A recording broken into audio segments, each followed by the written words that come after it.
Sustentación de figuras literarias. Las figuras literarias se definen como una forma no convencional de expresar alguna cosa. Entonces, mediante las figuras literarias, el autor puede contar una historia o simplemente decirle algo al oyente o al lector con un juego de palabras o con diversas entonaciones, con cierta musicalidad o simplemente exagerando lo que se quiere decir. De eso se trata la primera figura literaria, que es la hipérbole, la cual se caracteriza por la exageración de lo que se habla. Por ejemplo, casi muero de risa. La siguiente es la personificación o prosopopeya, la cual consiste en atribuir cualidades propias de las personas a objetos o seres inanimados o no humanos. Por ejemplo, el tren tose asmáticamente por la ladera. La siguiente es contraste o antítesis, que consiste en contraponer dos términos que expresan ideas con un significado totalmente opuesto y que no está relacionado o simplemente se relaciona por ser opuesto y no por más. Por ejemplo, me esfuerzo por olvidarte y sin querer te encuentro. La siguiente es la ironía, una figura literaria en la cual lo que se expresa tiene un segundo sentido.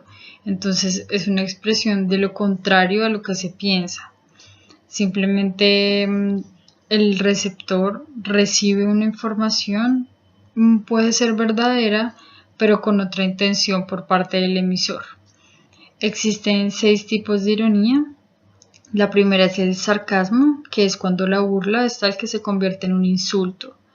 La siguiente es la antifrasis, que es dar un nombre a algo que indique cualidades opuestas o diferentes. El asteísmo, que es fingir humillación para alabar con más finura y más clase. Siguiente a esto está el carientismo, que se encarga de emplear expresiones que sean verdaderas, pero con el fin o la finalidad de burlarse. Por último está el clenasmo, el cual se caracteriza por atribuir a alguien las buenas cualidades que nos convienen y a uno mismo sus malas cualidades. Por ejemplo, a usted le falta mundo. Este ejemplo es parte del asteísmo. Se encuentra también la perífrasis o circunloquio, otra figura literaria en la que no se presenta directamente la idea, sino se da un rodeo. Entonces se empiezan a contar otras cosas, pero igualmente la finalidad siempre será la misma. Por ejemplo, el techo del mundo. Esta frase hace referencia a Everest. La metáfora es conocida como una figura literaria que se emplea como una identificación entre dos elementos, uno real y uno imaginario, con el que guarda algún tipo de analogía o semejanza. Por ejemplo, el hijo de Daniel tiene dientes de perlas. Cuando el autor dice esto, hace referencia a que los dientes del hijo de Daniel o del personaje son blancos, hermosos y brillantes. También se encuentra la metonimia, que se define como la sustitución de un término propio por otro debido a una relación real entre ambos. Puede ser temporal, espacial, funcional, causal, cualquier tipo de relación. Por ejemplo, está hablando la juventud. Cuando el emisor dice esta frase, se refiere a están hablando los jóvenes, pero simplemente lo dice de otra manera un poco más compleja. Está la sinécdoque, otra figura literaria, que es la sustitución de una palabra o expresión que se refiere a una totalidad por otra que hace referencia a una parte o al contrario. Están esas dos opciones. Por ejemplo, y sentí la calidez y suavidad de su piel, su firmeza sobre el suelo y su solidez. Me senté y sabía que era idóneo para mí, sabía y me quedaría con él.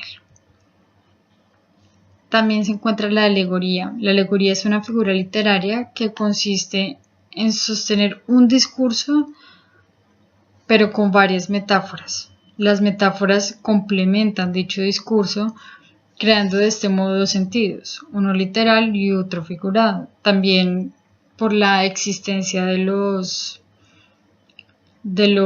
elementos imaginarios o ficticios. Por ejemplo, tus ojos abarcan mi mundo entero.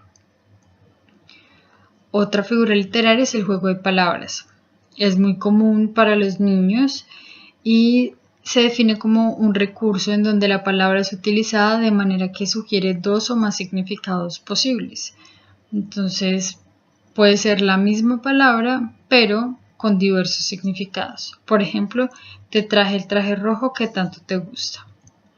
La siguiente figura es la aliteración, que consiste en repetir sonidos semejantes o iguales en diferentes palabras. También es usado como una forma de música, pues se caracteriza por su musicalidad, de hecho. Por ejemplo, 3 tristes tigres comían trigo en un trigal. La siguiente es la silepsis, que consiste en dar a determinadas palabras una concordancia diferente de la que les corresponde, debido a que se atiende a lo que representan y no a lo que dicen. Por ejemplo, la oficial, o también otro ejemplo puede ser la juez. La siguiente es la anáfora, una figura literaria que consiste en la repetición de la misma palabra al comenzar diversas oraciones. Este fenómeno también lo podemos observar muchas veces en los poemas. Por ejemplo, el bebé no llora, el bebé ríe. Otro ejemplo es fui a caminar, fui a comer, pero hace parte de un mismo texto o de una misma conversación. Estas son las figuras literarias.